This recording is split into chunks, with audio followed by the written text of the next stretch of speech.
شرور أنفسنا وسيئات أعمالنا من يهده الله فلا مضل له ومن يضلل فلا هادي له أشهد أن لا إله إلا الله وحده لا شريك له وأشهد أن محمدا عبده ورسوله يا أيها الذين آمنوا اتقوا الله حق تقاته ولا تموتن إلا وأنتم مسلمون يا أيها الناس اتقوا ربكم الذي خلقكم من نفس واحدة وخلق منها زوجها وبث منهما رجالا كثيرا ونساء واتقوا الله الذي تساءلون به والأرحام إن الله كان عليكم رقيبا يا أيها الذين آمنوا اتقوا الله وقولوا قولا سديدا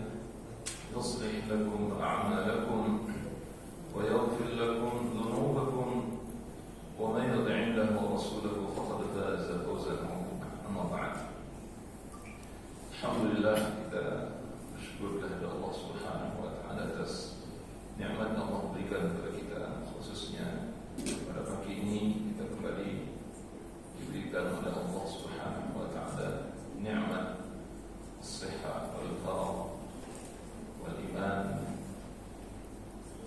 Allah berikan kita nikmat sehat, kemudian berikan umur, kesempatan kepada kita, dan ini modal sebenarnya untuk fisik, itu modal Bapak-Ibu rahmatullah.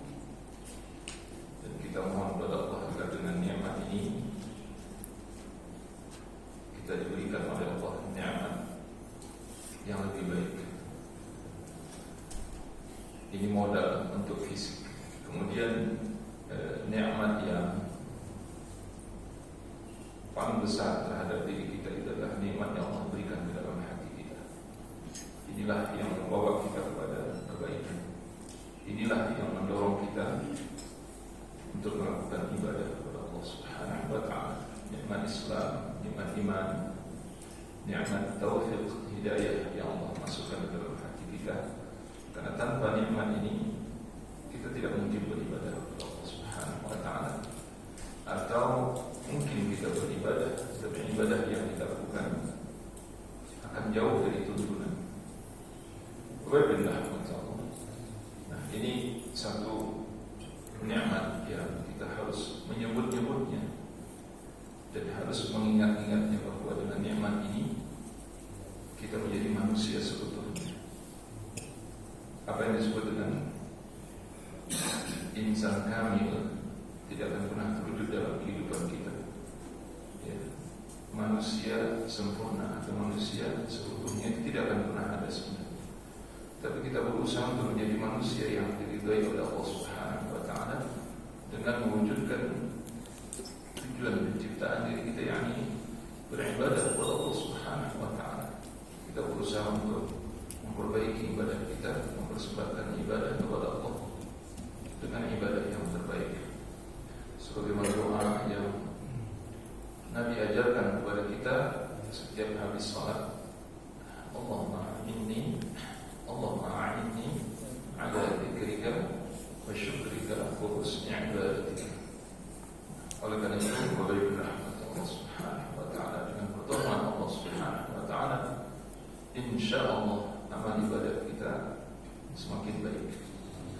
Salam dan salam untuk Nabi kita Muhammad sallallahu alaihi wasallam. Semoga Allah senantiasa mencurahkan kepada beliau, keluarga beliau, para sahabat radhiyallahu anhum ajma'in. Pada pagi ini kita akan melanjutkan pembahasan yang sebelumnya, yakni tentang sifatus salat. Bagaimana salat Rasulullah sallallahu alaihi wasallam. Dan kita ingin sebagaimana dikatakan oleh Nabi sallallahu alaihi wasallam, "Shallu kama ra'aitumuni usalli." Salatlah kalian sebagaimana kalian melihat aku salat. Rasulullah sallallahu alaihi wasallam jelas sudah tidak ada lagi di tengah-tengah kita. Bagaimana cara kita melihat Rasulullah sallallahu alaihi wasallam salat? Para ulama mengatakan kita harus membaca, memahami, mempelajari hadis-hadis Rasulullah SAW terkait dengan ibadah salat, agar ibadah salat yang kita persembahkan benar-benar seperti salatnya Rasulullah SAW. Karena diperintahkan, khudhu anni manasikakum, ambillah oleh kalian dariku manasik-manasik ibadah. Maksudnya tidak boleh ada satu ibadah pun yang kita lakukan dalam Islam ini tanpa mengikuti contoh dari Rasulullah SAW. Itu maksudnya. Apakah itu salat, puasa, zakat, haji dan lain sebagainya. Kenapa? Karena cara ibadah ini itu Allah hanya ajarkan kepada Nabi Muhammad SAW, dan Nabi SAW telah tunjukkan begini caranya. Maka Nabi katakan, salatlah kalian sebagaimana aku salat, puasalah kalian sebagaimana aku puasa, zakatlah kalian sebagaimana aku mengeluarkan zakat, atau sebagaimana diajarkan oleh Allah dalam Al-Quran dan Hadis. Dan tunaikanlah ibadah haji itu sebagaimana yang telah dicontohkan manasiknya oleh Rasulullah SAW.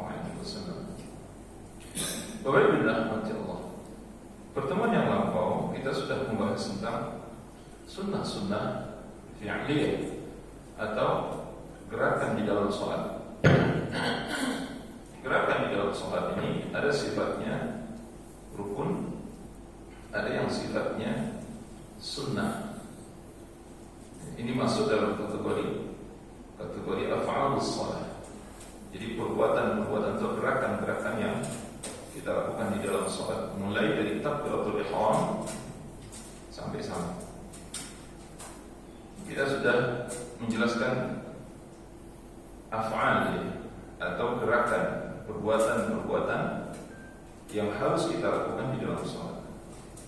Nah, saat ini, meski nanti kalau Bapak Ibu rahmati Allah masih ada yang perlu didiskusikan, kita akan diskusikan apa yang Bapak Ibu belum paham, apa yang Bapak Ibu masih ragu, kita diskusi sampai tuntas itu maksudnya. Saya ingin sholat ini tuntas, Bapak Ibu rahmati Allah, sehingga tidak ada lagi dari gerakan maupun bacaan dalam sholat ini yang kita ragu gitu. Ini yang benar yang mana? Gerakan yang benar yang mana? Bacaan yang benar yang mana? Semuanya ada tuntunan dari Nabi Sallallahu Alaihi Wasallam. Bapak Ibu rahmati Allah Subhanahu Wa Taala. Kita lihat ya, apa aqwal atau sunnah-sunnah qauliyah. Jadi sunnah yang kita maksudkan di sini, Bapak Ibu rahmati Allah, itu tidak bermakna sunnah dalam artian untuk kita lakukan, tidak itu maksudnya. Ini yang harus kita lakukan di dalam sholat. Apakah hukumnya nanti rukun, ataupun itu wajib, ataupun itu sunnah? Saya sudah pernah sampaikan apa beda rukun, wajib dan sunnah. Jadi di dalam sholat saya ingatkan kembali, Bapak Ibu rahmati Allah, kalau rukun yang tertinggal atau yang terlupakan, Bapak Ibu wajib mengulang rukun itu, karena tidak sah sholatnya. Dan itu tidak bisa dibayar dengan sujud sahwi saja, tidak bisa. Kemudian kalau wajib sholat yang tertinggal, nanti kan saya kasih contoh, maka ini tidak perlu kita mengulang, tapi cukup dibayar dengan sujud sahwi saja. Adapun kalau yang sunnah tertinggal, itu tidak perlu kita ulang dan tidak perlu sujud sahwi. Paham Bapak Ibu? Jadi 3 hukum di situ. Apa contoh? Kalau rukun misalnya Al-Fatihah, kalau Bapak Ibu tidak baca Al-Fatihah, tidak sah. Itu wajib diulang. Wajib diulang. Misalnya Bapak Ibu sholat zuhur, di rakaat yang terakhir lupa baca Al-Fatihah misalnya, maka di rakaat yang terakhir itu harus diulang, karena itu tidak sah di rakaat yang terakhir itu saja. Dan ini tidak membatalkan seluruh sholat. Nah, setelah Bapak Ibu nanti tambahkan 1 rakaat karena Al-Fatihahnya tidak terbawakan, kemudian selesaikan sholat sampai salam, baru kemudian setelah itu sujud sahwi. Nanti kita akan pelajari sujud sahwi. Bagaimana sujud sahwi? Apakah sujud sahwi dilakukan sebelum salam atau dilakukan setelah salam? Itu ada 2 dalam hadis Nabi SAW. Kapan dilakukan sebelum salam? Kapan dilakukan setelah salam? Jadi tidak semua sujud sahwi itu sebelum salam. Sebagian dari kita mengira sujud sahwi itu sebelum salam. Tidak seluruhnya sebelum salam. Sebagian dilakukan oleh Nabi setelah salam. Kapan itu? Nanti akan kita pelajari. Kemudian yang kedua, wajib sholat. Apa contoh wajib sholat? Wajib sholat itu seperti tahiyat awal. Tahiyat awal. Tahiyat awal itu adalah wajib sholat. Jadi tingkatan hukumnya, Bapak Ibu rahmati Allah, tidak hanya sampai pada sunnah. Kenapa? Karena wajib sholat ini disebutkan oleh para ulama. Kalau Bapak Ibu lupa tahiyat awal, Bapak Ibu tidak perlu mengulang sholat, teruskan saja sholat. Tetapi nanti disunnahkan untuk sujud sahwi sebelum salam. Nah, di sini salah satu di antara sujud sahwi itu dilakukan sebelum salam. Ambil satu contoh misalnya. Bapak Ibu rahmati Allah Subhanahu wa taala. Ketika Bapak Ibu lupa setelah 2 rakaat, lupa untuk tahiyat awal, duduk tasyahud awal, langsung berdiri. Nah, kaidahnya Bapak Ibu rahmati Allah, ini harus tahu. Kata Nabi, "Idza tatamma qa'iman fala yajlis." Kalau kamu sudah sempurna berdiri, jangan duduk lagi. Sekalipun kita ingat pada saat kita berdiri, kita ingat, wah, saya harusnya duduk tahiyat awal, tapi saya tidak duduk tahiyat awal. Kita ingatnya ketika kita berdiri. Apa katanya? "Idza tatamma qa'iman fala yajlis." Kalau kamu sudah sempurna berdiri, jangan duduk lagi, kata Nabi sallallahu alaihi wasallam. Nah, ini kaidahnya. Saya mau tanya, Bapak Ibu pernah lupa tahiyat awal? Enggak pernah lupa? Alhamdulillah, kalau enggak pernah saya pernah lupa, Bapak Ibu. Baik itu sholat sendirian maupun sholat menjadi imam. Saya pribadi pernah lupa. Ya, kalau dihitung-hitungnya sholat sudah 40 tahun sholat. Bapak Ibu rahmati Allah Subhanahu wa taala. Jadi kalau Bapak Ibu tidak pernah lupa, alhamdulillah. Jadi kalau lupa misalnya terlanjur berdiri, kalau sudah sempurna berdirinya tidak boleh duduk lagi. Nah, saya kan harusnya duduk tahiyat awal, betul. Tapi kata Nabi kalau sudah sempurna berdiri tidak usah duduk lagi. Artinya apa? Artinya ini tidak rukun gitu. Tapi kalau rukun, ya rukun, Bapak Ibu rahmati Allah, itu mau tidak mau harus diulang pada saat itu. Kita harus ke bawah. Dan ini tidak rukun. Tapi kalau kita berdirinya belum sempurna, badan kita masih agak membungkuk gitu, belum sempurna berdiri membungkuk, kita masih boleh duduk lagi. Nah, kalau kita sudah sempurna berdiri, apa yang harus dilakukan? Ya teruskan saja rakaat yang ketiga, baca Al-Fatihah, teruskan rakaat yang keempat, kemudian duduk tahiyat akhir, kemudian sujud sahwi sebelum salam. Nanti ada pembahasan. Adapun yang sunnah-sunnah, apa contohnya? Ya sunnah-sunnah misalnya, kita lupa baca tasbih, ya, atau kita tidak baca tasbih pada saat rukuk, subhanallahil azim wa bihamdihi misalnya gitu. Maka memang ada khilaf di kalangan para ulama, tetapi pendapat yang rajih dalam hal ini tidak perlu sujud sahwi, karena itu sifatnya sunnah. Wa bihamdihi Allah Subhanahu wa taala. Tapi itu agak sedikit mendetil pembahasan, nanti mungkin di pembahasan berikut. Saya hanya ingin menyampaikan dalam sholat itu ada sifatnya rukun, ada sifatnya wajib, ada sifatnya sunnah secara hukum. Baiklah. Nah, sekarang bacaan di dalam sholat itu diawali dengan takbiratul ihram, Allahu Akbar. Kalimat Allahu Akbar ini tidak bisa diganti dengan kalimat apapun. Tidak bisa diganti dengan kalimat apapun. Jadi wajib kalimat Allahu Akbar. Nabi sallallahu alaihi wasallam iftitah shalah at-tuhur. Ya. Miftah shalah at-tuhur wa tahrimuha at-taslim. Kata Nabi sallallahu alaihi wasallam, pembuka salat itu adalah tuhur, ya. Wa tahliluha at-takbir. Penghalalan salat itu diawali dengan takbir. Kemudian pengharaman wa tahrimuha at-taslim. Pengharaman salat itu itu diakhiri dengan salam. Apa maksudnya? Bapak Ibu rahmati Allah.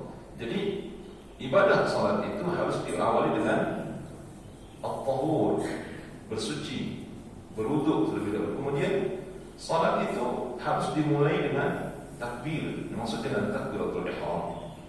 Bapak Ibu rahmati Allah subhanahu wa ta'ala. Kenapa disebut takbiratul ihram? Karena setelah kita mengucapkan takbir itu, kita tidak boleh lagi melakukan apapun, tidak boleh lagi mengatakan apapun kecuali yang ada hubungannya dengan sholat. Maka kita nggak boleh bicara, kita nggak boleh melakukan gerakan-gerakan yang tidak ada hubungannya dengan sholat. Itu yang disebut dengan tahrim. Tahrim itu maksudnya diharamkan, dilarang. At-tahrim. Takbiratul ihram. Ihram itu maksudnya kita dilarang untuk melakukan percakapan atau mengucapkan perkataan-perkataan tidak ada hubungannya dengan sholat. Kita dilarang untuk melakukan gerakan-gerakan yang tidak ada hubungannya dengan sholat. Setelah takbiratul ihram itu diucapkan, Allahu Akbar, maka yang harus kita ucapkan dan yang harus kita lakukan pada saat itu adalah semua yang berhubungan dengan ibadah sholat. Maka takbiratul ihram. Kemudian yang kedua adalah bacaan doa istiftah. Bapak Ibu rahmati Allah. Ini mungkin menarik bagi kita. Doa iftitah atau istiftah, penyebutannya di dalam fikih itu lebih populer di kalangan para fuqaha, disebut dengan istiftah. Kalau kita lebih terkenal dengan iftitah, ya, maknanya sama. Bapak Ibu rahmati Allah. Timbangannya, wazannya yang berbeda, tapi maknanya sama. Yang satu timbangannya ya, ifti'al, yang satu istif'al, ya. Maknanya sama. Bapak Ibu rahmati Allah. Nah, doa iftitah yang kita baca, yang diajarkan oleh Nabi SAW itu ternyata tidak kurang dari 12 doa iftitah. Bapak Ibu, berapa yang menghafal? Doa iftitah yang Bapak Ibu hafal berapa biji? 2. Saya berharap Bapak Ibu hafal doa iftitah sekurang-kurangnya 5. Ini untuk 5 sholat. Jadi kalau bisa sholat subuh nilai doa iftitahnya, nanti sholat zuhur lagi doa iftitahnya, sholat asar doa iftitahnya berbeda, sholat maghrib nanti doa iftitahnya yang lain lagi, begitu sholat isya. Jadi itu Bapak Ibu akan rasakan fantasinya, perbedaannya. Jadi setiap kali sholat itu kita memakai bacaan-bacaan yang berbeda. Tapi ini ada dalam hadis Nabi SAW. Ada dalam hadis Nabi SAW. Dan itu terasa itu, Bapak yang muliakan Allah. Saat kita sholat memakai bacaan-bacaan yang berbeda itu, terasa kita lebih concern, lebih sungguh-sungguh, lebih berhati-hati. Kenapa? Karena bacaan kita beda-beda setiap kali sholat. Tapi tetap ada dalam hadis Nabi SAW. Ini maksudnya. Jadi kita nggak buat-buat bacaan. Ini betul-betul dari hadis Nabi SAW. Nah, kita ambil satu contoh saja. Apa biasanya yang Bapak Ibu baca dalam sholat doa iftitah?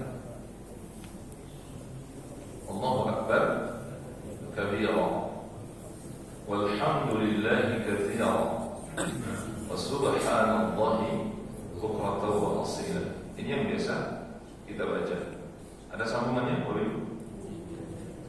Inni wajjahtu wajhiya lilladzi fatara as-samawati wal arda, dan seterusnya. Nah, Bapak Ibu rahmati Allah, ini mungkin wawasan buat kita. Kalau Bapak Ibu selama ini telah membaca 2 doa iftitah di dalam sholat, Allahu Akbar kabira walhamdulillahi katsira wa subhanallahi bukratan wa asila, itu satu doa iftitah yang sempurna.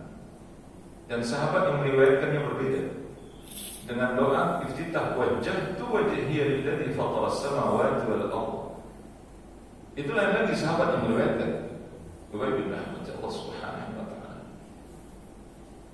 Ini mungkin wawasan ya, Bapak Ibu rahmati Allah, pengetahuan buat kita. Jadi memang sejak dari kecil, termasuk saya, ketika diajarkan oleh guru-guru di masjid, di langgar, di mushola, apa doa iftitah? Allahu akbar kabira walhamdulillahi katsira wa subhanallahi bukratan wa asila. Inni wajjahtu wajhi wa birahmatillah. Ternyata itu dua doa iftitah.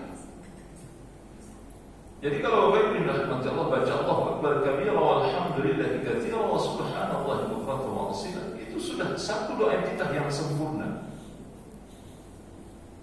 Dan kita tidak dapati dalam hadis Nabi baca doa iftitah dua.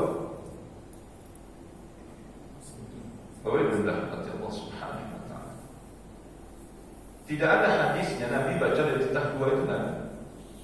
Nah terus ini dari mana datangnya? Ini yang perlu kita pelajari Bapak Ibu rahmati, harus kita telusuri. Yang jelas kalau Bapak Ibu baca Allahu akbar kabira walhamdulillahi katsira wa subhanallahi bukratan wa asila, kemudian sambung dengan inni wajjahtu wajhiya lilladzi fatara as-samawati wal arda hanifan. Ini doa iftitah yang berbeda. Jadi kalau Bapak Ibu baca wajah itu ya wajah itu saja. Kalau baca Allahu akbar kabira ya Allahu akbar kabira saja. Bapak Ibu rahmat Allah subhanahu wa ta'ala. Nah, tambahan ini sekali lagi, tambahan ini Bapak Ibu rahmat Allah, itu tidak ada dalam hadis Nabi sallallahu alaihi wasallam. Jadi langsung wajjahtu wajhiya lilladzi fatara as-samawati wal arda hanifan. Nah, bacaan wajjahtu itu Bapak Ibu rahmat Allah, itu sebagaimana dijelaskan oleh ulama hadis, ada beberapa versi sebenarnya. Dan wajjahtu yang kita baca selama ini itu sebenarnya masih kurang. Ini sekedar wawasan saja. Mungkin nanti ya, kalau Bapak Ibu mau beli bukunya, alhamdulillah, itu sebagaimana saya sudah kirimkan ke Pak Riza, buku panduan kita sebenarnya bisa jadikan satu di antara buku panduan.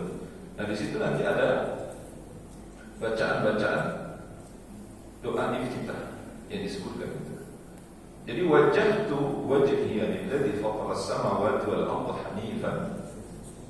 Selama ini yang kita baca, akhirnya bacaan itu adalah wa ma ana minal musyrikin.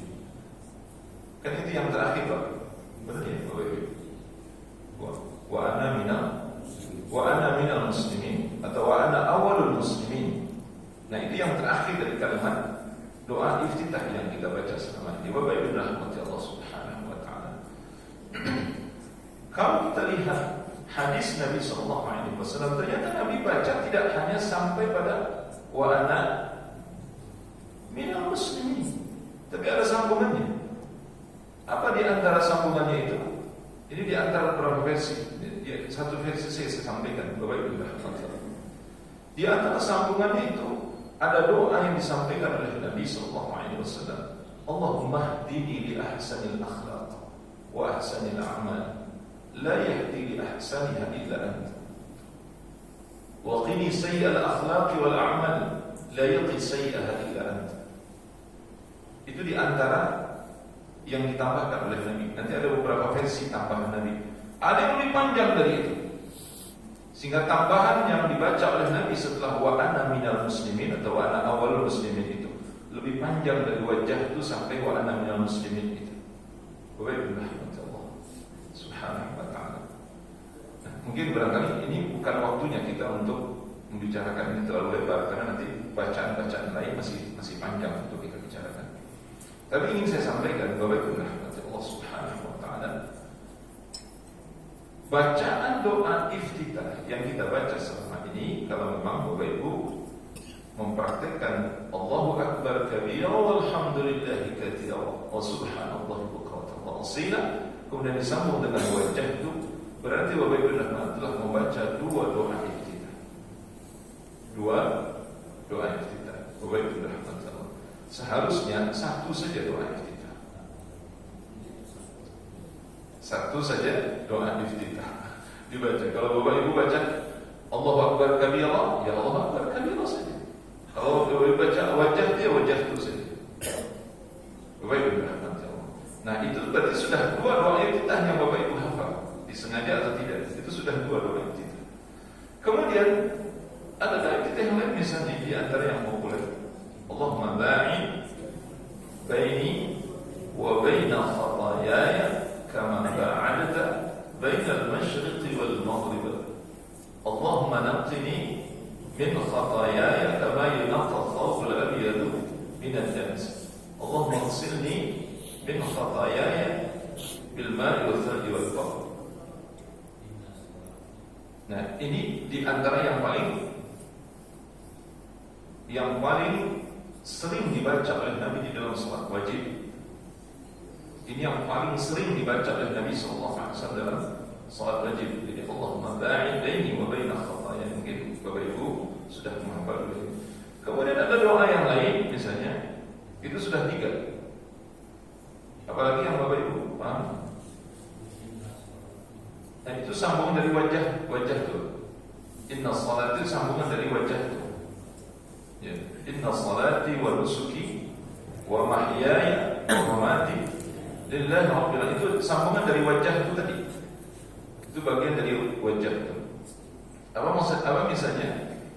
Subhana dzil jabarut wal malakut wal kibriya wal 'azamah misalnya.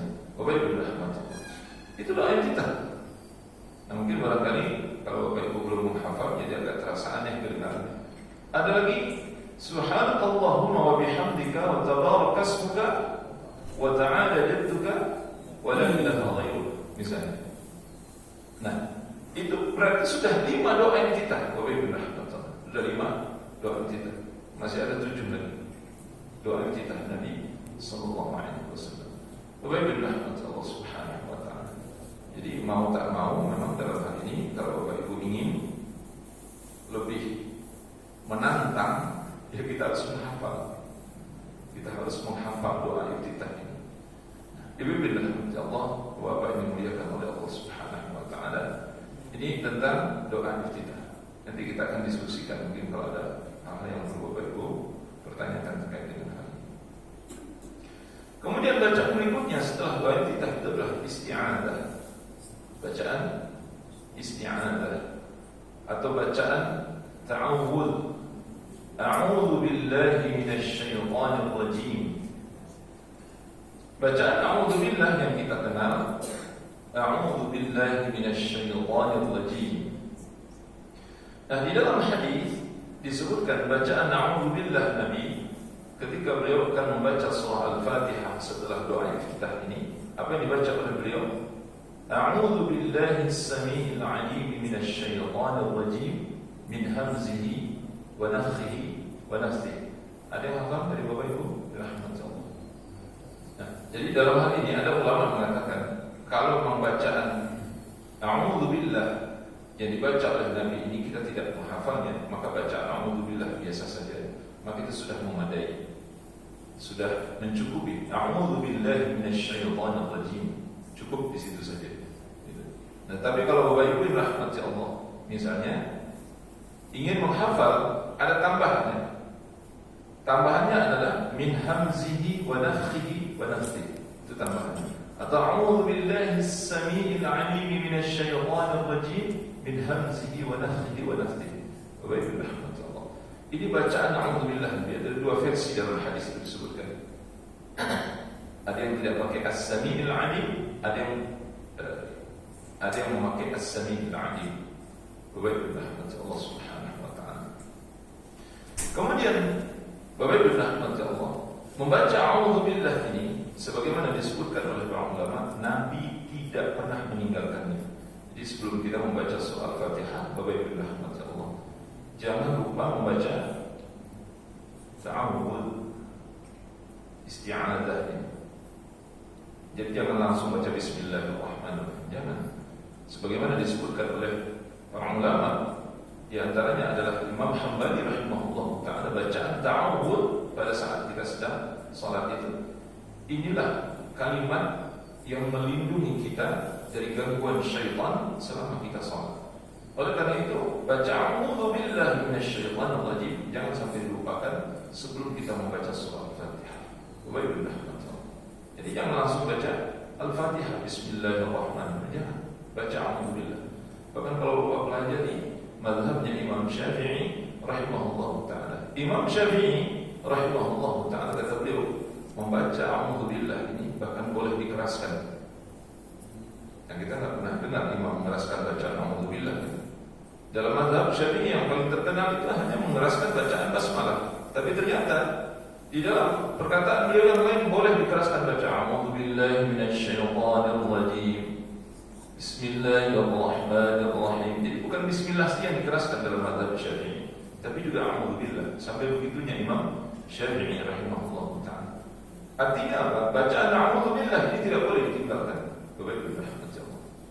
Betul ini sunnah, tetapi tidak boleh ditinggalkan. Karena ini tameng buat kita sebenarnya di dalam ibadah salat. Nah, baru kemudian setelah itu kita membaca Al-Fatihah. Di dalam membaca Al-Fatihah, Bapak-ibu rahmatullah, ini saya ingatkan, Nabi tidak pernah menyambung-nyambung ayat itu. Apa kata Ummu Salamah radhiyallahu anha? Yaqra'u ayatan yuqatti'uha ayatan. Nabi sallallahu alaihi wasallam itu membaca ayat per ayat. Bismillahirrahmanirrahim. Alhamdulillahi rabbil alamin. Arrahmanir rahim. Maliki yaumiddin. Jadi tidak disambung-sambung. Jadi kalau nanti misalnya Bapak Ibu mendengarkan ada imam, ada syekh, ada apa, saya tidak menganjurkan untuk ditiru. Alhamdulillahi rabbil alamin arrahmanir rahim maliki yaumiddin. Mau saya tiru. Kenapa? Karena Nabi enggak pernah menyambung-nyambung bacaan Al-Fatihah. Tapi boleh atau tidak? Ya kalau dibilang boleh, ya boleh saja gitu. Tetapi perbuatan yang seperti ini tidak mengikuti Nabi sallallahu alaihi wasallam. Jadi kita mengikuti Nabi saja. Jangan disambung-sambung bacaan Al-Fatihah. Jadi baca ayat per ayat. Apalagi ada hadis Nabi, setiap ayat itu Allah menjawab. Alhamdulillah rabbil alamin. Hamidani 'abdi, kata Rasulullah. Allah menjawab, ini hamba-Ku telah memujiku. Ar-Rahmanir Rahim, majjadani 'abdi. Dan seterusnya. Jadi setiap ayat itu dijawab oleh Allah Subhanahu wa taala. Bapak Ibu rahmat Allah Subhanahu wa taala. Kemudian setelah kita membaca ghairil maghdubi 'alaihim waladdallin, kita membaca amin. Setelah itu kita baca ayat. Baca surah, baca ayat. Kemudian setelah baca ayat, Bapak Ibu rahmati Allah Subhanahu wa taala. Nanti kalau Bapak Ibu ingin berdiskusi tentang kalau imam makmum kapan baca Al-Fatihahnya. Kalau di dalam mazhabnya Imam Syafi'i, makmum membaca setelah imam baca.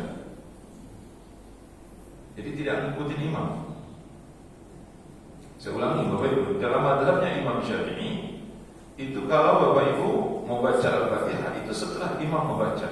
Jadi setelah imam ghairil maghdubi 'alaihim waladdallin, amin, baru kemudian setelah itu Bapak Ibu membaca Al-Fatihah. Ini adalah mazhabnya Imam Syafi'i. Jadi jangan ikutin imam. Maksudnya imam lagi baca, kita ikutin bacaannya. Itu bukan mazhabnya Imam Syafi'i.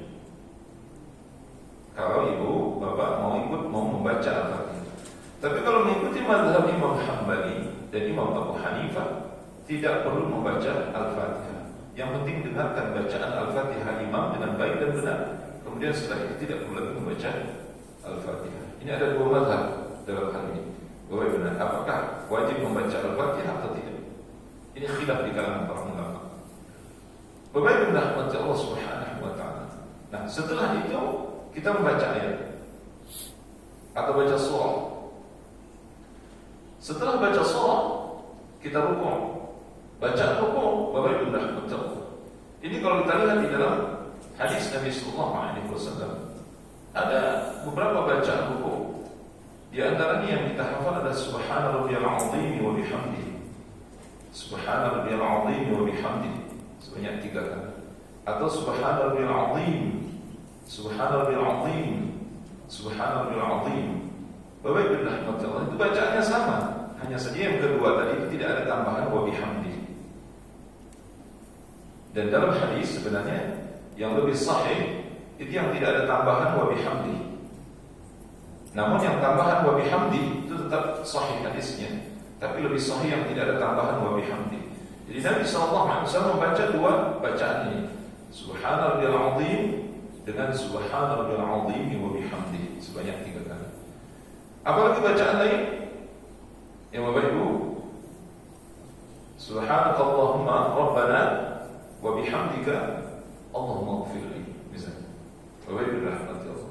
Jadi ini seperti yang saya sampaikan, bacaan Nabi di dalam rukuk ini ada 6 atau 7 bacaan. Ya kita hafal 5 saja, gitu maksudnya. Bapak Ibu rahmati Allah. Kalau kita hafal 5 saja, itu berarti setiap sholat nanti akan kita pergilirkan bacaan sholat. Bapak Ibu rahmati Allah. Apa di antaranya? Subuhun Quddusun Rabbul Malaikati wal Ruh. Itu bacaan rukuk. Bapak Ibu rahmati Allah. Ini bacaan rukuk. Subuhun Quddusun Rabbul Malaikati wal Ruh. Sahih hadisnya dari Nabi sallallahu alaihi wasallam. Atau bacaan lain apa? Allahumma laka raka'tu wa bika amantu wa laka aslamtu. Nah ini agak sedikit panjang. Bapak Ibu rahmati Allah subhanahu wa ta'ala. Jadi saya hanya ingin mengatakan bahwa bacaan rukuk Nabi sallallahu alaihi wasallam itu tidak 1, tidak 2, tidak 3, bahkan 5, 6, 7 bacaan Nabi sallallahu alaihi wasallam. Nah termasuk di antara bacaan Subhanadzil Jabarut wal Malakut wal Kibriya wal 'Azamah misalnya. Ini bacaan rukuk Nabi sallallahu alaihi wasallam. Sama tadi seperti doa iftitah. Jadi ada kesamaan doa iftitah dengan bacaan rukuk Rasulullah sallallahu alaihi wasallam.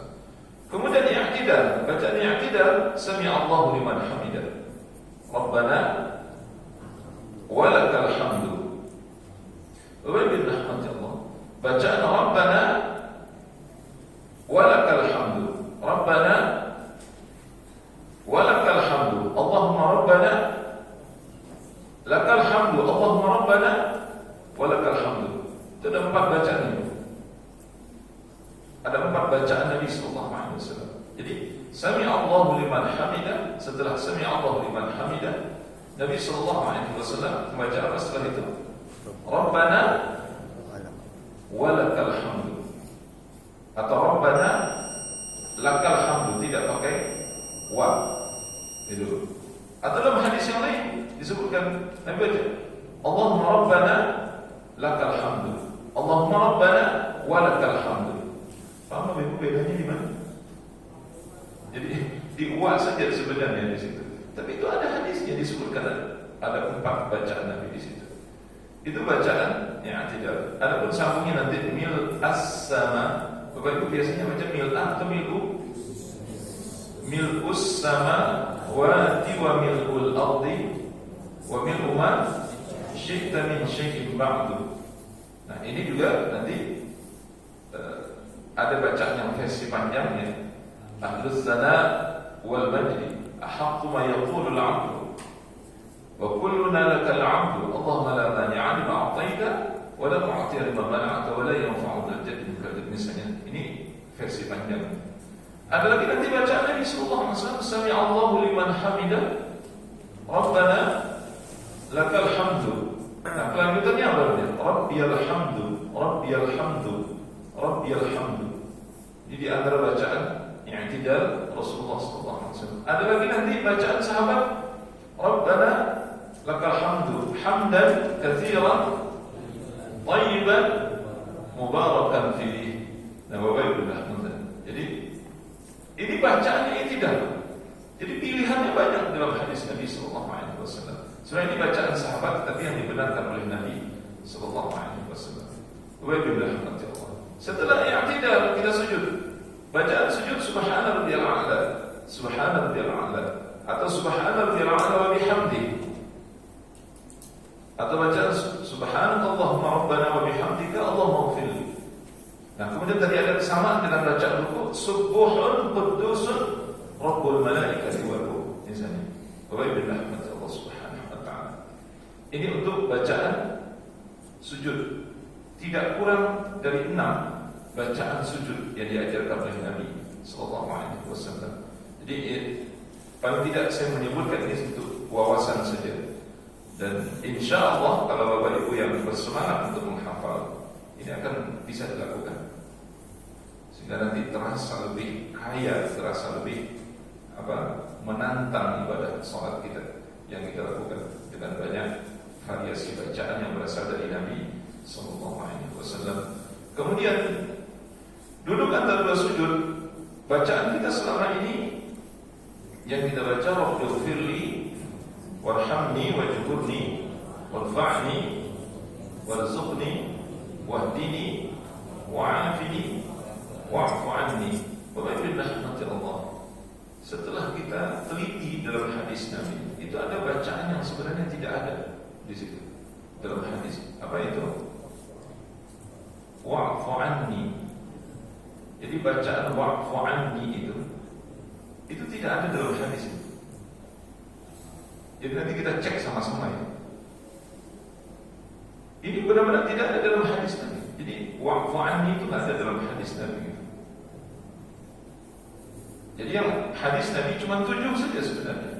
Nah, meski nanti bacaannya itu bisa di urutannya bisa tidak sama gitu. Rabbighfirli warhamni wajburni warfa'ni wa'afini wahdini. Apa lagi? Jadi kalau saya biasanya baca Allahumma ighfir li rabbighfirli warhamni wajburni warfa'ni wahdini wa'afini warzuqni. Saya biasanya warzuqni itu yang terakhir. Nanti ada susunan itu dari hadis Nabi sallallahu alaihi wasallam. Tapi yang kata wa'fu anni wa ba'id rahmati Allah itu tidak kita dapati dalam hadis Nabi sallallahu alaihi wasallam. Wa ba'id rahmati Allah subhanahu wa ta'ala. Ada lagi bacaan lain yang dibaca Nabi sallallahu alaihi wasallam, Rabbighfirli Rabbighfirli. Sudah begitu saja. Ini bacaan lain yang dibaca oleh Nabi sallallahu alaihi wasallam, Rabbighfirli Rabbighfirli. Ini bacaan duduk antara dua sujud. Kemudian setelah itu bacaan tahiyat awal. Apa beda bacaan tahiyat awal dan tahiyat akhir? Bapak-Ibu rahmatullah. Sebenarnya kalau dari segi bacaan disebutkan oleh para ulama tidak ada perbedaannya. Bacaannya sama. Yang membedakan tahiyat awal dengan tahiyat akhir, Bapak-Ibu rahmatullah, itu terletak pada doa yang panjang setelah fil alamin innaka hamidum majid. Bapak-Ibu rahmatullah subhanahu wa ta'ala. Jadi kalau kita lihat di dalam hadis, bacaan tahiyat awal Nabi sampai fil alamin innaka hamidum majid. Ini sekali lagi saya ingin sampaikan, mungkin wawasan buat kita. Selama ini kita membaca shalawat kepada Nabi sallallahu alaihi wasallam itu sampai Allahumma shalli ala Muhammad wa ala ali Muhammad. Kelanjutannya kan tidak ada. Biasanya di tahiyat awal kita baca shalawat sampai mana? Allahumma shalli ala Muhammad wa ala ali Muhammad, sampai situ saja kan kalau nggak salah. Iya, sampai di situ saja. Nah, ternyata disebutkan oleh para ulama, bahkan ini ditekankan dalam mazhabnya Imam Syafi'i, Nabi sallallahu alaihi wasallam itu baca sampai terakhir, sampai akhir baca. Kama shallaita ala Ibrahim wa ala ali Ibrahim. Bapak-Ibu rahmatullah subhanahu wa ta'ala. Jadi terus nanti sampai innaka hamidum majid. Ini bacaan Rasulullah SAW di tahiyat awal. Jadi sebagaimana dijelaskan oleh para ulama, salawat yang diajarkan oleh Nabi di dalam salat itu utuh. Meski ada ulama yang berpendapat boleh membaca salawat Allahumma shalli ala Muhammad wa ala ali Muhammad, sampai situ saja boleh. Ada yang mengatakan. Tetapi kalau kita lihat hadisnya, Nabi tidak pernah baca sampai situ. Nabi pasti baca sampai innaka hamidun majid, fil alamin innaka hamidun majid. Bapak-Ibu rahmatullah subhanahu wa ta'ala. Nah, terus apa yang membedakan antara tahiyat awal dan tahiyat akhir? Yang membedakan antara tahiyat awal dan tahiyat akhir adalah bacaan doa yang panjang setelah fil alamin innaka hamidun majid. Apa doa yang dibaca oleh Nabi? Bapak-Ibu, sekurang-kurangnya apa? memohon perlindungan kepada Allah dari 4 hal. Yang pertama, memohon perlindungan kepada Allah dari azab neraka jahanam. Yang kedua, azab kubur. Yang ketiga, fitnah kehidupan dan kematian. Dan yang keempat, fitnah Dajjal. Ini sekurang-kurangnya doa yang dibaca oleh Nabi sallallahu alaihi wasallam. Allahumma inni a'udzubika min 'adzabi jahannam wa min 'adzabil qabri wa min fitnatil mahya wal mamat wa min syarri fitnatil masih dajjal. Ini doa tidak pernah ditinggalkan oleh Nabi sallallahu alaihi wasallam di tahiyat akhir sebelum salam. Kemudian Nabi sallallahu alaihi wasallam juga membaca doa yang sangat panjang sesudah itu. Maka disebutkan oleh Imam Ibnu Qayyim di tahiyat akhir Rasulullah sallallahu alaihi wasallam itu menjadi panjang karena beliau menambahkan doa yang panjang setelah ini. Maka Bapak Ibu rahmati Allah, kalau Bapak Ibu tanya di mana posisi kita berdoa di dalam salat itu, salah satu di antaranya adalah sebelum salam, setelah fil alamin innaka hamidum majid. Dan itu panjang doanya. Seperti doa misalnya kita dapat dalam Allahumma ighfir ma qaddamtu wa ma akhartu wa ma asrartu wa ma a'lantu wa ma asraftu wa ma anta 'alamu bihi minni antal muqaddim wa antal muakhir la ilaha illa anta. Allahumma inni zalamtu nafsi zulman katsiran la yaghfiru dhunuba illa anta faghfir maghfiratan min 'indik warhamni innaka antal ghafurur rahim. Ini doa yang diajarkan oleh Nabi kepada Abu Bakar As-Siddiq radhiyallahu anhu. Kemudian Allahumma aslih li dini alladhi huwa 'ismatu amri wa aslih li dunyaya allati fiha ma'ashi wa aslih li akhirati allati fiha ma'adi waj'al al-hayata ziyadatan li fi kulli khair waj'al al-mauta rahatan min kulli syarr. Misalnya. Jadi kalau Bapak Ibu baca itu banyak sekali doa-doa yang diajarkan oleh Nabi sallallahu alaihi wasallam sebelum salam. Sehingga antara tahiyat awal dan tahiyat akhir itu berbeda. Jadi perbedaannya di situ sebenarnya. Tapi kalau sampai sholawat saja sama antara tahiyat awal dan tahiyat akhir sama bacaan. Bacaan tahiyat awal dan tahiyat akhir itu bacaannya sama. Perbedaannya terletak pada tambahan doa yang panjang oleh Nabi sallallahu alaihi wasallam. Nah, disitulah membuat tahiyat akhir itu menjadi lebih panjang, lebih lama. Baik, Allah Subhanahu wa taala. Nah, kemudian setelah itu kita mengucapkan salam. Salam di dalam hadis Nabi sallallahu alaihi wasallam itu ada beberapa bacaan. Assalamualaikum warahmatullahi wabarakatuh. Assalamualaikum warahmatullahi. Itu versi yang pertama. Yang kedua, Assalamualaikum warahmatullahi. Assalamualaikum warahmatullahi. Versi yang ketiga, Assalamualaikum warahmatullahi. Assalamualaikum. Versi yang keempat, ini hadis Pak yang saya sampaikan ini saya tidak berani mengada-ngada. Versi yang keempat yang kita dapat dalam hadis Nabi hanya salam ke kanan saja, ke kiri tidak salam. Assalamualaikum. Ke kiri Nabi tidak salam. Itu dari Aisyah radhiyallahu anha. Nabi salam cuma satu kali ke kanan saja dan ucapan beliau Assalamualaikum gitu saja. Tetapi yang salam satu kali ini, Bapak Ibu rahmati Allah, ini dilakukan oleh Nabi di dalam salat sunnah. Tapi tidak dalam salat wajib, hanya salat sunnah. Jadi kalau Bapak Ibu salat malam misalnya ingin mempraktikkan salam satu kali Assalamualaikum, itu boleh. Hadis yang sahih dari Aisyah radhiyallahu anha. Bapak Ibu rahmati. Jadi bacaan salam Bapak Ibu dengar Imam. Assalamualaikum warahmatullahi. Assalamualaikum warahmatullahi. Assalamualaikum warahmatullahi wabarakatuh. Assalamualaikum warahmatullahi. Assalamualaikum warahmatullahi. Assalamualaikum itu saja. Jadi warahmatullahi wabarakatuhnya tidak ada. Warahmatullahnya tidak ada. Bapak Ibu rahmati Allah Subhanahu wa taala. Nah, tentu dalam hal ini tidak ada tambahan-tambahan lain, tidak ada. Itulah bacaan yang dibaca oleh Nabi sallallahu alaihi wasallam di dalam salat beliau. Nah, sebenarnya lebih ahsan atau lebih utama kalau seandainya Bapak Ibu rahmati Allah megang bukunya, sehingga kita membaca ini betul-betul terasa gitu. Ya, apa yang bagian tugaskan.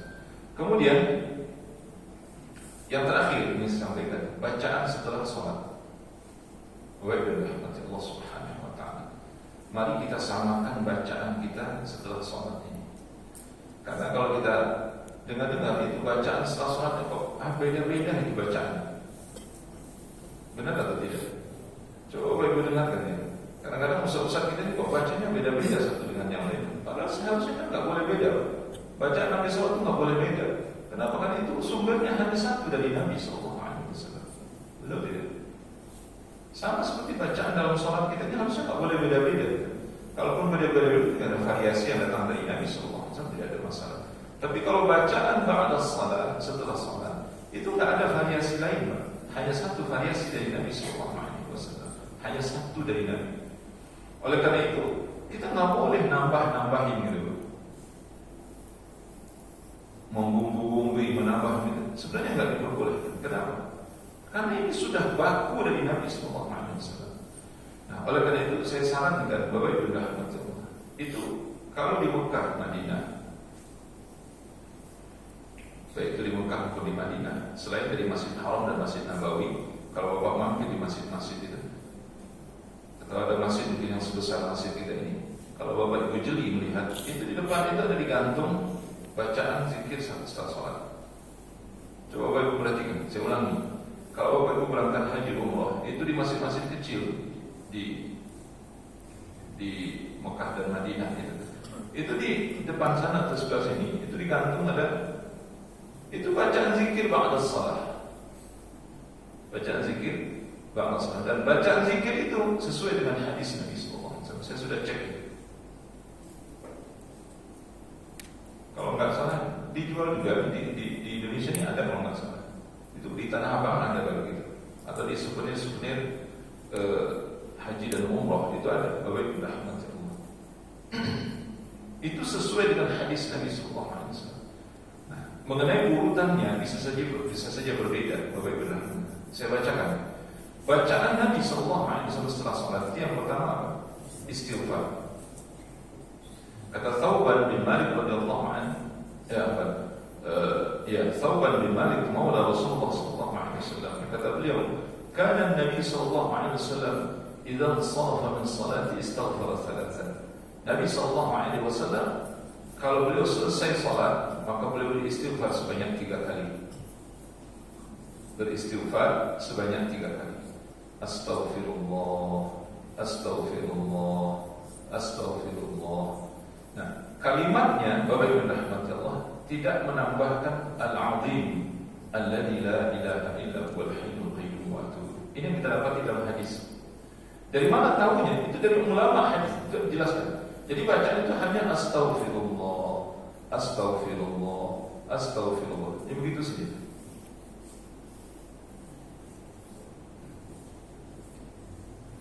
Jadi kalau berbeda dengan bacaan kita misalnya gitu, ini paling tidak ini buat wawasan Bapak Ibu rahmatullah. Ini saya sampaikan apa adanya dalam hadis ini.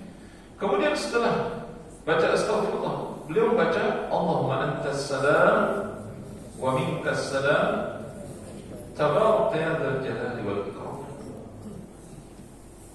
Pendek. Itu yang terdapat dalam hadis. Jadi fahayyina rabbana bisalam wa adkhilna jannata daras salam. Apa sambungannya setelah itu? Tabarakta rabbana wa ta'alaika ya dzal jalali wal ikram. Bapak Ibu rahmatullah. Nah, tambahannya itu kalau Bapak Ibu perhatikan itu sebahagiannya seperti doa saat kita melihat Ka'bah. Saat kita melihat Ka'bah, apa doanya? Allahumma antas salam wa minkas salam fahayyina rabbana bisalam tabarakta ya dzal jalali wal ikram. Misalnya, masih ingat Bapak Ibu doa lihat Ka'bah apa? Itu doa lihat Ka'bah. Allahumma antas salam itu. Nah, di dalam hadis Nabi khusus untuk bacaan salat, Allahumma antas salam dibaca olehnya Allahumma antas salam wa minkas salam tabarakta ya dzal jalali wal ikram. Ya, cuma pendek begitu saja Bapak Ibu. Itu pendek. Ini berdasarkan hadis. Setelah itu Nabi SAW baca La ilaha illallah wahdahu la syarika lah lahul mulku wa lahul hamdu wa huwa 'ala kulli syai'in qadir. Tidak pakai yuhyi wa yumiit. Bapak Ibu rahmatullah. Ini saya ingatkan. Nanti yang tambahan yuhyi wa yumiit itu yang dibaca oleh Nabi sebanyak 10 kali ba'da subuh dan ba'da maghrib. Saya ulangi. Yang tambahan yuhyi wa yumiit itu yang dibaca 10 kali oleh Nabi khusus ba'da maghrib dan ba'da subuh. Jadi ba'da zuhur, ba'da asar, ba'da isya itu tidak dibaca oleh Nabi sallallahu alaihi wasallam. Jadi kalau Bapak Ibu ingin mendahulukan yuhyi, la ilaha illallah wahdahu la syarikalah, lahul mulku wa lahul hamdu yuhyi wa yumiitu wa huwa 'ala kulli syai'in qadir, dibaca 10 kali. Khususnya ba'da subuh dan ba'da maghrib. Oleh karena itu, zikir ba'da subuh dan ba'da maghrib itu lebih panjang dibandingkan dengan zikir salat yang lainnya. Karena ada tambahan ini 10 kali kita baca. Bapak Ibu rahmatullah. Nah, kemudian kalimat la ilaha illallah wahdahu la syarikalah, lahul mulku wa lahul hamdu wa huwa 'ala kulli syai'in qadir. Nah, saya tidak tahu Bapak Ibu hafal atau tidak yang ini. Apa sambungannya? La haula wa la quwwata illa billah. La ilaha illallah wa la na'budu illa iyyah. Lahul ni'matu wa lahul fadlu wa lahul thana'ul hasan. La ilaha illallah mukhlishina lahu ad-din walau karihal kafirun. La ilaha illallah wahdahu la syarika lah, lahul mulku wa lahul hamdu wa huwa 'ala kulli syai'in qadir. Allahumma la mani'a lima a'taita wa la mu'tiya lima mana'ta wa la yanfa'u dzal jaddi minkal jadd. Ini sahih hadis diriwayatkan oleh Imam Bukhari Muslim dari Nabi sallallahu alaihi wasallam. Baru kemudian setelah itu Nabi sallallahu alaihi wasallam baca tasbih sebanyak 33 kali, tahmid 33 kali, takbir 33 kali. Nanti ditutup dengan kalimat la ilaha illallah wahdahu la syarikalah, lahul mulku wa lahul hamdu wa huwa 'ala kulli syai'in qadir. Setelah itu beliau membaca ayat kursi, membaca al-mu'awwidzat. Mu'awwidzat itu maksudnya dimulai dari al-ikhlas, al-falaq, an-nas. Baru setelah itu beliau membaca Allahumma a'inni 'ala dzikrika wa syukrika wa husni ibadatika. Atau kalau dalam salat subuh ditambahkan dengan Allahumma inni as'aluka ilman nafi'an wa rizqan thayyiban wa 'amalan mutaqabbalan. Allahu a'lam bissawab. Nah, inilah bacaan Nabi sallallahu alaihi wasallam. Bapak Ibu rahmatullah. Ini secara ringkas saja sebenarnya. Saya tidak membahas secara detail tentang ini, tapi paling tidak seakan apa nih? Saya ingin menyampaikan ini untuk menginikan wawasan kita terhadap bacaan Rasulullah SAW. Jadi maksud saya bacaan Nabi itu banyak, kaya kita sebenarnya. Kalau Bapak Ibu mau menghafal, maka Bapak Ibu akan merasakan tantangan yang hebat di dalam ibadah sholat ini. Allahu a'lam bishawab. Nah, di sini sebenarnya saya diminta juga untuk menjelaskan tentang taharah, tentang bagaimana cara bersuci. Kalau saya jelaskan ini waktunya tidak cukup. Bapak Ibu rahmati Allah subhanahu wa ta'ala, saya jelaskan bagaimana wudu yang benar. Nanti akan kita praktikkan insyaallah wudu yang benar. Tetapi ini dulu. Jadi kita satu-satu dulu, sholat dulu, baru kemudian nanti kalau wudu ya kita bahas tentang wudu. Karena waktunya tidak memungkinkan kalau kita bahas dua-duanya. Oleh karena itu, Bapak Ibu rahmati Allah subhanahu wa ta'ala, kalau ada yang perlu kita diskusikan terkait dengan bacaan-bacaan ini, saya persilakan. Ya, silakan.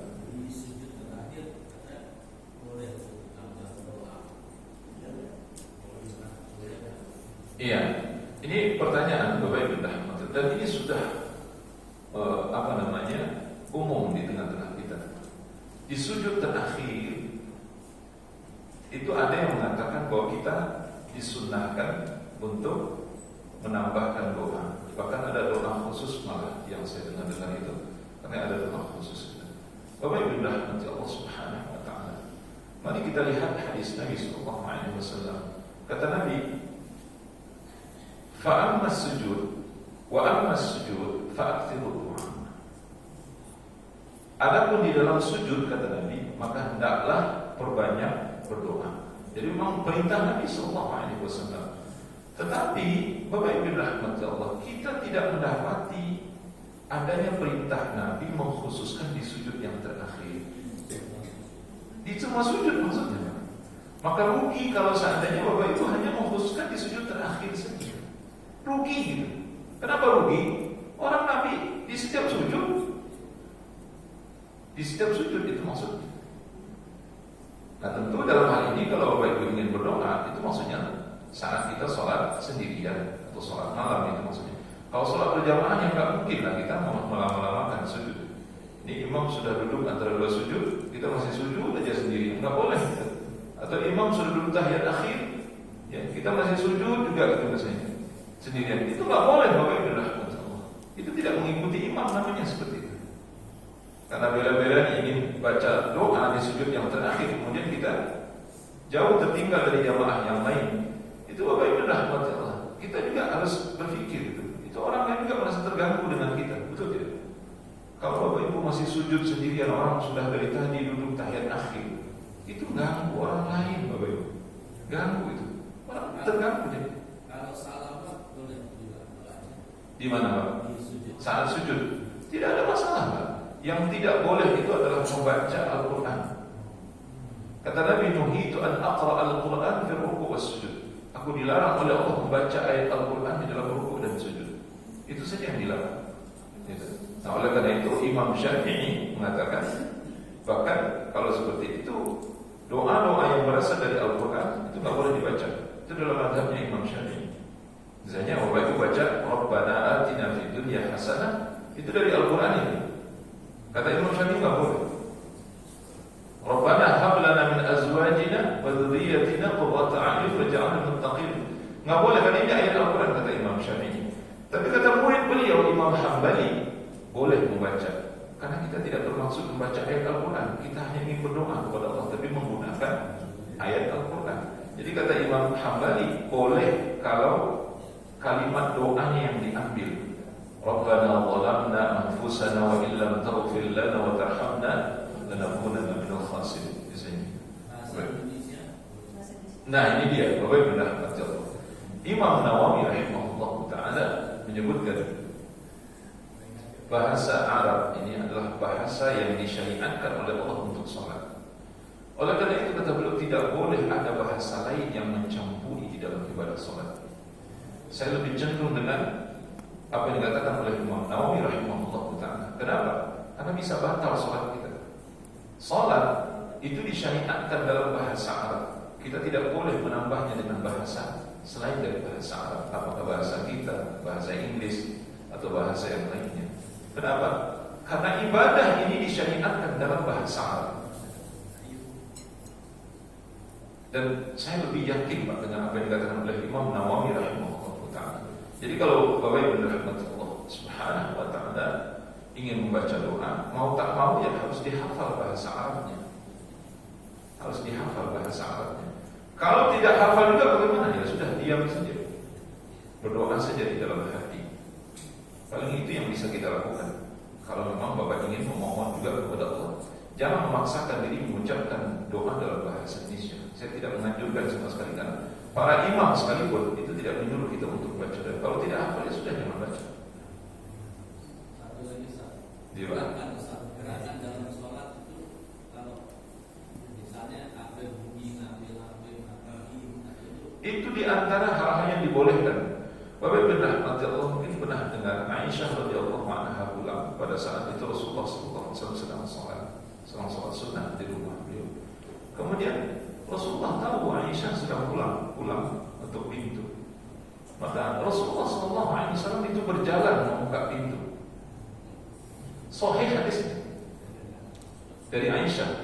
Ya. Jadi Nabi sallallahu alaihi wasallam berjalan membuka pintu. Habis itu beliau mundur lagi, melanjutkan sholat beliau. Itu sholat sunnah Pak. Tetapi hukumnya tetap saja sama. Kalau kita lihat di sini, itu tidak dibedakan. Kenapa? Karena hukum yang terdapat dalam sholat sunnah itu bisa dipakaikan untuk sholat wajib, kecuali nanti ada beberapa hal yang tidak bisa dipakaikan. Apa contoh? Dalam sholat sunnah boleh kita duduk, sholat wajib nggak boleh duduk. Gitu. Dalam sholat sunnah kita boleh duduk sholat. Bapak Ibu mau sakit atau tidak sakit, mau lelah atau tidak lelah, Bapak Ibu mau duduk misalnya boleh duduk. Dalam sholat sunnah boleh duduk. Bapak Ibu tidak mesti berdiri. Tetapi konsekuensinya kata Nabi, itu pahala dipotong setengah. Jadi kalau bapak sholatnya duduk, kata Nabi, salatul qa'im, salatul qa'im, nisfu salat. Salatnya orang yang duduk itu setengah dari pahala orang yang sholat berdiri. Itu saja sih kekurangannya di situ. Ya, boleh sih boleh, sah salatnya. Tapi kalau salat wajib tidak boleh kita duduk, tidak sah. Kecuali kalau kita dalam keadaan sakit. Wa rahmat Allah Subhanahu wa ta'ala. Tapi hukum-hukum yang lain yang sifatnya umum dan tidak ada dalil-dalil khusus yang menjelaskan, maka hukumnya sama. Jadi kalau dalam sholat sunnah misalnya kita diperbolehkan bergerak dalam rangka menyelamatkan ibadah sholat kita dari yang mengganggu, maka itu diperbolehkan. Termasuk diantaranya ada HP. Oleh karena itu Bapak Ibu Allah jangan ragu untuk mengambil HP ketika dia berdiri. Dan itu sangat mengganggu sholat berjamaah, sangat mengganggu Pak. Nah mungkin kita tidak merasa terganggu, tapi orang lain sangat merasa terganggu. Apalagi kalau dari HP ini misalnya lagu, ya. Subhanallah. Kita kan dari HP macam-macam Bapak ini. Kalau yang sifatnya kering, yang kayak bunyi telepon zaman dulu, itu mungkin tidak terlalu mengganggu. Tapi kalau sudah musik Pak, apalagi nyanyi, ya, nyanyi itu sangat mengganggu. Oleh karena itu, menghilangkan semua yang mengganggu itu wajib hukumnya. Nah, oleh karenanya, Bapak Ibu boleh bergerak. Walaupun nanti ada ulama mengatakan tidak boleh bergerak lebih dari 3 kali. Untuk urusan ini Pak, mau 3 kali, mau 10 kali boleh. Yang penting sholat kita diselamatkan dari hal yang mengganggu. Bapak Ibu rahmat Allah Subhanahu wa ta'ala. Sangat banyak hadis Nabi sallallahu alaihi wasallam yang menjelaskan tentang boleh kita melakukan ini, boleh melakukan ini, boleh melakukan ini kalau itu dalam rangka untuk menyelamatkan ibadah sholat kita. Itu boleh Pak. Ini ada babnya nanti, ma yubahu fi'luhu fi shalah. Hal-hal yang diperbolehkan dikerjakan pada saat kita sedang sholat. Ya, silakan. Ya, Pak. Iya.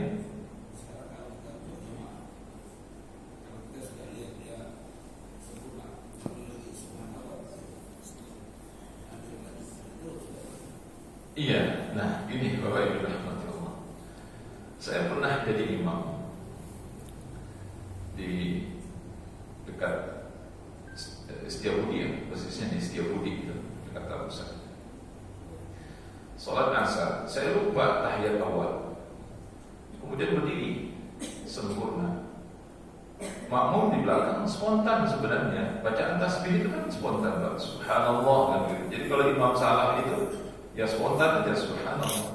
Jadi sebenarnya walaupun imam sudah sempurna berdiri, bacaan subhanallah itu tetap diucapkan Pak. Karena itu perintah Nabi. Jadi kalau melihat imam salah atau mendengar imam salah, maka kita baca subhanallah. Kalau bacaan imam yang salah, kita tegur bacaan imam. Nah, setelah kita mengucapkan kalimat subhanallah, subhanallah, itu artinya imam sadar bahwa dia salah. Itu maksudnya imam sadar kalau dia salah. Imam tidak mesti duduk pada saat itu. Kalau seandainya subhanallah itu sudah kita ucapkan dari belakang dan imam sudah mengetahui itu, tidak perlu lagi kita mengulang bacaan subhanallah itu. Tidak perlu lagi. Cukuplah 1 kali itu saja ucapan subhanallah, jangan diulang lagi. Kenapa? Karena kalau kita mengulang itu berarti kita seakan ingin menyuruh imam duduk ke bawah kan gitu. Akhirnya apa yang terjadi pada saat saya mengimami itu, Bapak Ibu rahmati Allah, saya tidak duduk pada saat subhanallah yang pertama, karena saya tahu tidak boleh duduk pada saat itu. Tetapi sebahagian jamaah ternyata tidak paham. Mereka terus membaca subhanallah. Karena saya tidak mau duduk, saya didemo dengan subhanallah itu. Subhanallah, subhanallah, subhanallah. Akhirnya saya duduk Pak. Akhirnya saya duduk, karena kalau saya tidak duduk, pasti subhanallah nggak berhenti Pak. Saya duduk, ya, duduk. Saya paksakan duduk. Duduk saya, artinya duduk tahiyat awal itu maksudnya. Padahal nggak boleh itu sebenarnya. Tapi karena makmum tidak paham, saya duduk lagi. sampai tahiyat akhir. Selesai akhir, sebelum tahiyat akhir kita sujud sahwi. Setelah selesai sholat, saya sampaikan bapak-bapak, ya, ibu-ibu kan tidak ada yang bersuara bapak-bapaknya. Saya sampaikan sebenarnya sunnah Nabi kalau kita sudah sempurna berdiri karena lupa dari tahiyat awal, gitu, maka kita dilarang oleh Nabi untuk duduk lagi. Saya sudah tahu kalau saya keliru tadi itu, bapak sudah mengucapkan subhanallah di awal itu, saya sudah paham kalau saya lupa, gitu maksudnya. Jadi bapak tidak perlu memaksa saya untuk duduk lagi, gitu. Nah, ternyata memang sebagian jemaah itu tidak paham pada saat itu. Bapak Ibu dirahmati Allah. Namun kalimat subhanallah tetap diucapkan, Pak, maksudnya. Jadi kalau melihat imam salah, keliru, gitu, tetap kalimat subhanallah diucapkan. Namun ketika gerakan itu sudah kelewat, gitu, Pak, itu nggak perlu kita memaksakan imam harus duduk lagi. Satu contoh seperti kasus salat berjamaah seperti itu. Tapi kalau Bapak Ibu dirahmati Allah salat sendirian, ya itu enak, kan tidak ada yang menyuruh kita untuk duduk lagi misalnya. Jadi kalau sudah ada yang Sebenarnya tidak perlu. Iya, sebenarnya tidak perlu, cukup satu kali saja. Iya, untuk mewakili yang lain. Kecuali nanti yang sifatnya apa?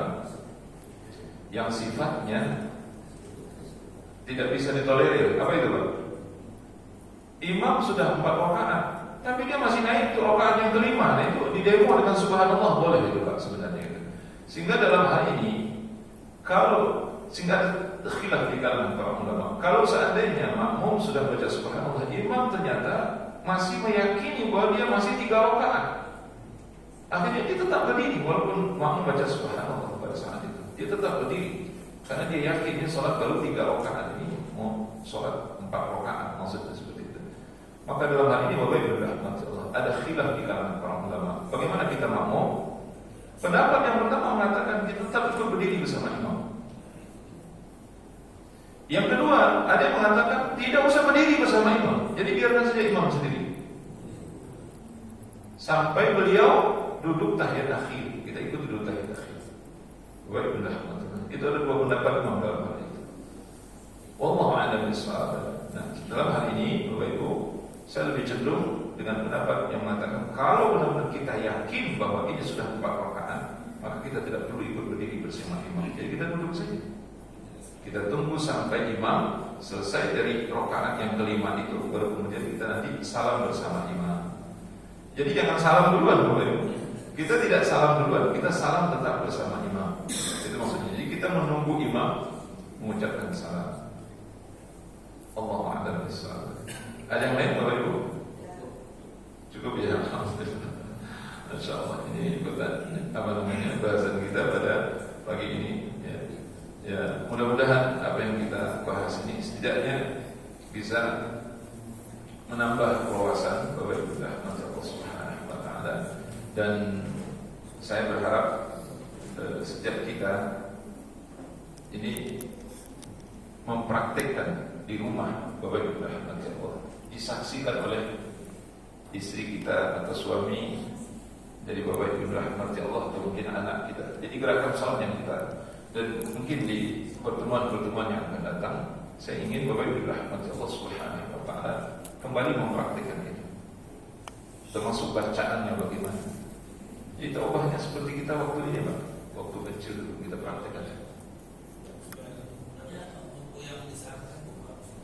Iya, Pak, itu nanti saya indikan ke Pak Riza. Saya berharap Pak Riza men-share ke Bapak dari Bibit rahmati Allah. Jika nanti bukunya bisa diingat. Ya, insyaallah. Ya, semoga apa yang kita jelaskan pada pagi ini bermanfaat insyaallah, dan semoga Allah Subhanahu wa taala memberikan kita tambahan ilmu yang bermanfaat, ilmu pemahaman yang benar, sehingga kita bisa mempersembahkan ibadah salat kita yang terbaik untuk Allah Subhanahu wa taala. Sallallahu ala nabiyina Muhammad wa ala alihi washabbihi wasallam. Tutup dengan subhanakallahumma wa bihamdika asyhadu an la ilaha illa anta astaghfiruka wa atubu ilaik. Assalamualaikum warahmatullahi wabarakatuh.